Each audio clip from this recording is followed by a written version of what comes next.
Bon dia. En aquest Parlem Clar volíem tractar un tema que no és molt conegut, però que sí que pensem que és molt important perquè il·lustra el tarannà de l'equip socialista que ens governa en Alaquàs.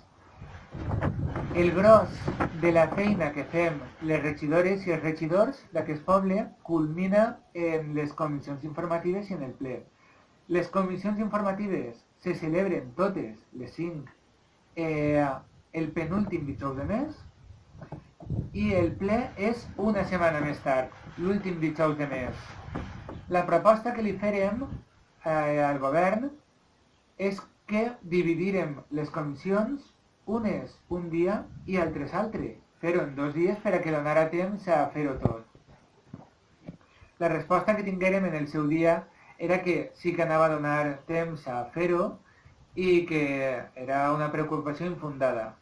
Doncs bé, des de l'últim mes, des del mes de juny, per decisió unilateral de l'alcaldessa, les sessions, tant la de les comissions informatives com el ple, acabaren a les 12.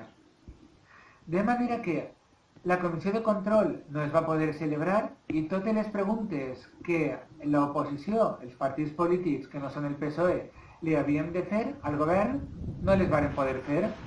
I igual va passar en el ple, molts punts que estaven en l'ordre del dia, que eren molt importants, no els varen poder tractar.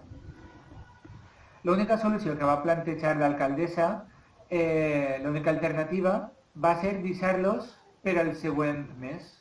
De manera que previsiblement el que ocorrerà és que s'aniran acumulant i mai podrem tractar tots els punts que s'han de tractar. En diverses ocasions l'equip de govern el que ens ha dit a tots els partits polítics és que tenim massa propostes i massa preguntes. I la pregunta que ara li fem és aquesta manera, retallant el temps que duren les sessions, com pensen retallar també, limitar les propostes que li fem?